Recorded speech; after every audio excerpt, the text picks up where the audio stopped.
He was once positioned to become one of Hollywood's most dominant action stars. Kurt Russell's path to that moment began early. Born on March 17, 1951 in Springfield, Massachusetts, he was raised in a family familiar with performance. His father, Bing Russell, had a career as both a baseball player and an actor, and the family eventually relocated to California. This environment placed Kurt near two worlds he would move between for much of his early life: acting and professional baseball. Russell began acting as a child. His first notable role came at age 12 when he starred in the television Western series The Travels of Jamie McFeeters from 1963 to 1964. That early success led him to sign a long-term contract with Walt Disney Studios. Throughout the late 1960s and into the early 1970s, he became a familiar face in Disney's live-action films. During this time, Russell developed an image associated with clean-cut, youth-oriented, family-friendly entertainment. While this earned him steady work and public recognition, it also risked fixing him permanently into a limited identity. Alongside acting, Russell pursued baseball seriously. He played as a switch-hitting second baseman in the minor leagues. However, a shoulder injury in 1973 ended his athletic ambitions and forced him to commit fully to acting. Although losing baseball was a disappointment, this moment redirected him toward a broader acting career. By this point, he had aged past the roles he was known for, and his challenge became transitioning from a child and teen Disney star into a respected adult actor taken seriously by the industry.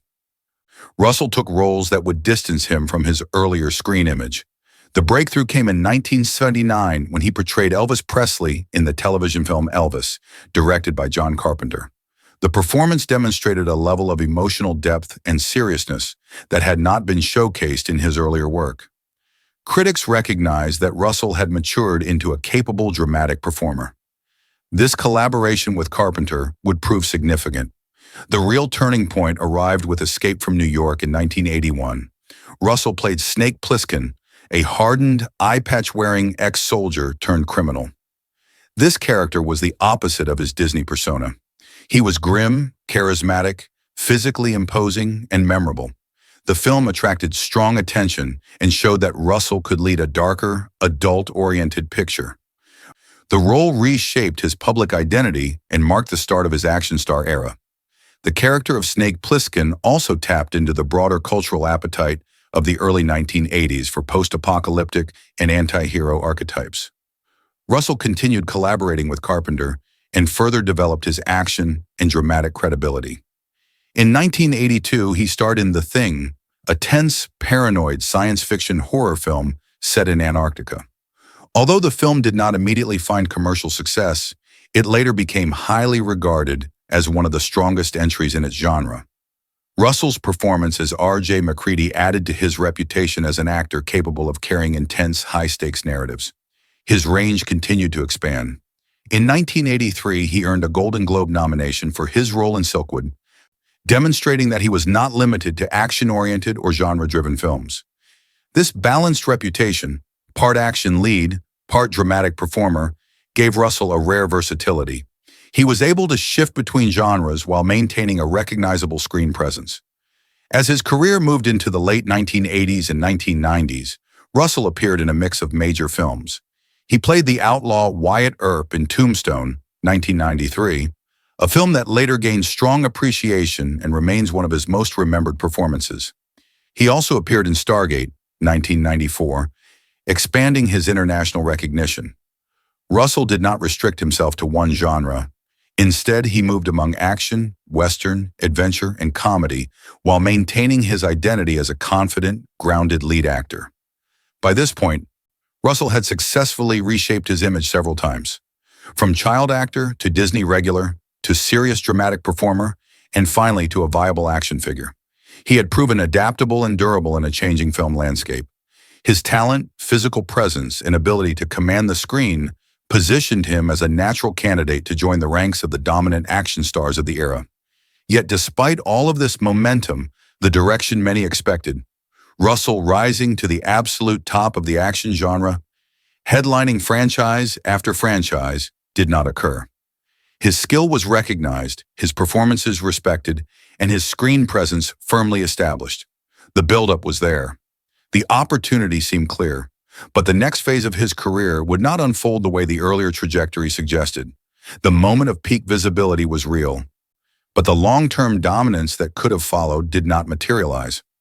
Russell's path from here would take a different shape from what many viewers and industry observers anticipated. By the mid-1980s, Kurt Russell had a distinct identity in Hollywood. He was known for playing intense, capable characters who carried a sense of grounded realism. He was not exaggerated or cartoonish, and that separated him from the emerging wave of ultra-muscular action stars who would dominate the decade. Actors like Sylvester Stallone and Arnold Schwarzenegger represented a particular image of action: oversized physiques, explosive spectacle, and outsized heroic personas. Russell's presence was more controlled, subtle, and internal. He was tough, but he remained human. This was both an advantage and a disadvantage. The action genre in the 1980s was rapidly evolving. Studios shifted toward high-budget, heavy marketing franchises led by stars who embodied exaggerated physical power. The industry leaned heavily into spectacle-driven films. Russell did not fit that mold. He was built more like an everyday man, and his characters were often flawed, vulnerable, and morally complex. His intensity came through expression, timing, and delivery rather than brute force. While this made him compelling to audiences seeking nuance, it placed him in a complicated position in a marketplace that was rewarding larger-than-life personas. One of Russell's most notable films of the era was Big Trouble in Little China, 1986, again directed by John Carpenter.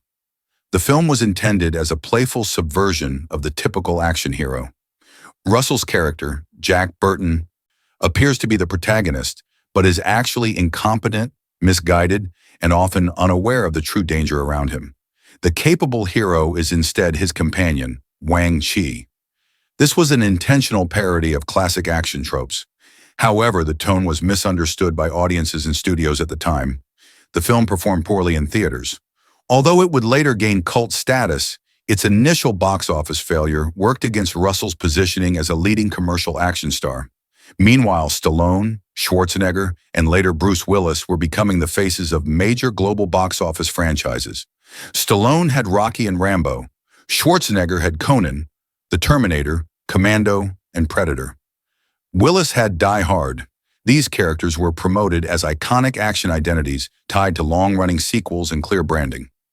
Russell, by contrast, had Snake Plissken. Escape from New York was celebrated, but it did not immediately form an ongoing blockbuster franchise. The sequel Escape from LA would not appear until 1996, long after the momentum had cooled, and its reception was far less positive. Russell did land major roles during this period, but the projects varied in tone and commercial impact. He starred in Tango and Cash, 1989, alongside Sylvester Stallone, which performed well financially but did not shift his standing in the genre. He followed with Backdraft, 1991, a firefighting drama that showcased emotional depth rather than straightforward action spectacle. Then came Tombstone, 1993, where he portrayed Wyatt Earp. The film is now widely regarded as one of the strongest modern westerns, and Russell delivered a controlled and authoritative performance. However, westerns were not the core arena of international action stardom in the 1990s. He followed with Stargate in 1994, which became influential in science fiction and inspired a long-running television franchise. Yet the franchise continued without Russell, so the cultural momentum it generated did not translate into his personal long-term association with the brand. This pattern echoed across his career. Russell frequently starred in films that became cult classics, critically respected works, or influential genre pieces. Yet they did not consistently transform into recurring franchises with his character at the forefront. At the same time, Russell's choices reflected a desire to avoid being locked into a single archetype. He did not pursue the kind of branding that turned other actors into lifelong embodiments of one character type. He shifted among genres instead: action, comedy, western, dramatic thriller, science fiction, sports drama. This versatility demonstrated skill, but it also meant he never became the singular icon of a single defining franchise. By the late 1990s and early 2000s, the action landscape had changed again. The era of the muscle-bound hero had cooled. Martial arts stars, ensemble casts, and effects-driven spectacle began to define the new era. Russell, who could have leaned into nostalgia-driven comebacks, did not focus on reclaiming that territory. Instead, he continued choosing roles that interested him personally, rather than those designed to maximize commercial presence. He appeared selectively and did not attempt to rebrand himself back into the action spotlight. As a result, the perception formed that he had vanished as an action star. In reality, he did not disappear. He simply declined to anchor the type of recurring, heavily marketed, blockbuster, franchise-driven roles that defined the category. Where others pursued roles designed for mass identity, Russell pursued varied and self-directed work. His career did not collapse. It simply did not follow the expected arc. This divergence created the image of an action icon who rose, solidified potential, and then stepped sideways instead of upward. The industry rewarded certainty of character. Russell valued range. The result was a career respected for its strength, but not shaped into the singular identity that creates the illusion of permanence in the action genre. By the early 2000s, Kurt Russell's career had transitioned into a different phase. He was no longer positioned as the next major action franchise lead, but he was also not forgotten. Instead, he had become a selective, steady-working actor with a reputation for reliability and professionalism. He took roles that matched his age and experience, rather than attempting to recapture the physical intensity of his earlier characters. This choice gave his career longevity, even though it meant stepping out of the center of the action spotlight. Russell's shift in presence became more visible as new types of action stars emerged.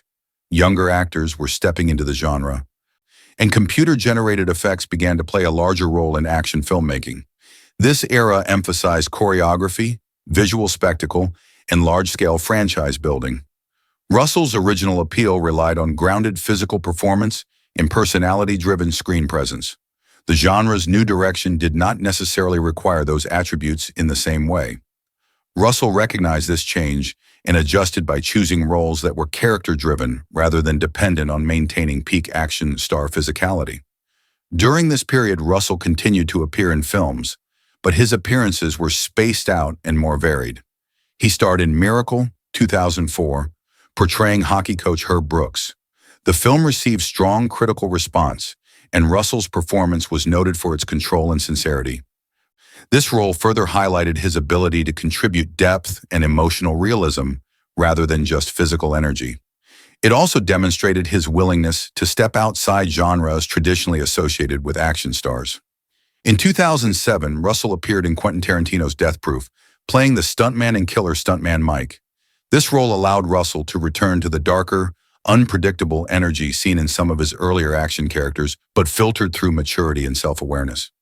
It was not designed as a mainstream blockbuster role, but it brought him renewed attention among audiences who appreciated cult cinema and genre experimentation.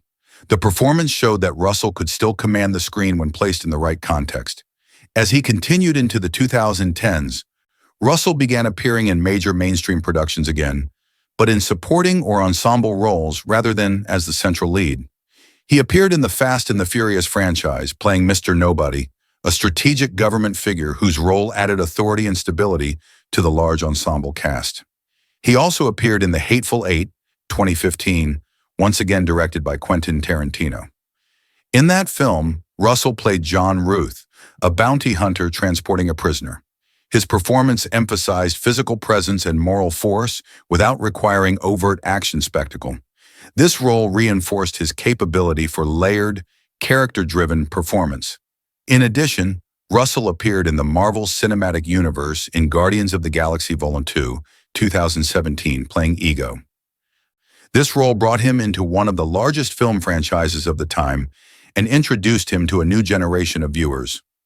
Russell did not return as a recurring character, but the appearance demonstrated how his name retained value and recognition in major productions.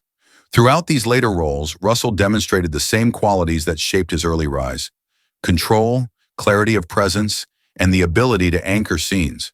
However, the roles were no longer positioned around building him into a singular, defining action identity.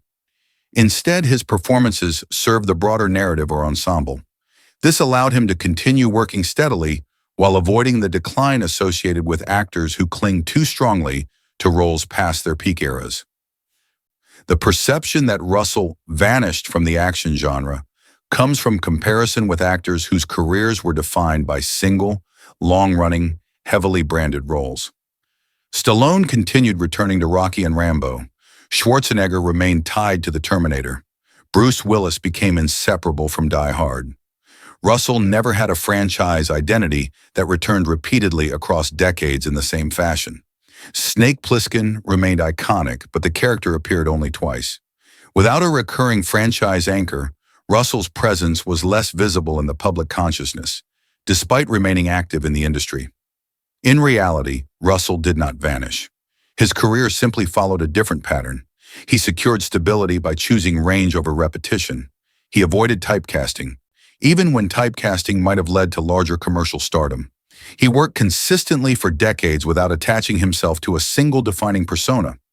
This choice preserved his reputation and adaptability as he aged. Today, Kurt Russell is regarded as a durable performer with a long and varied filmography.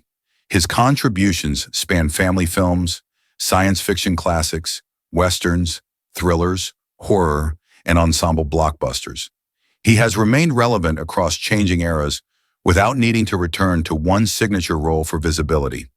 His career is an example of sustainability through controlled image management, careful project selection, and an understanding of how to evolve with the industry rather than against it. The idea of him as the action hero who vanished after one hit reflects expectations rather than reality. The expectation was that he would pursue dominance similar to his peers who became global franchise icons. The reality is that Russell chose a career built on consistency, range, and longevity instead of singular branding. He remains a significant figure in film history, not because he maintained the spotlight, but because he understood how to step out of it and continue working on his own terms.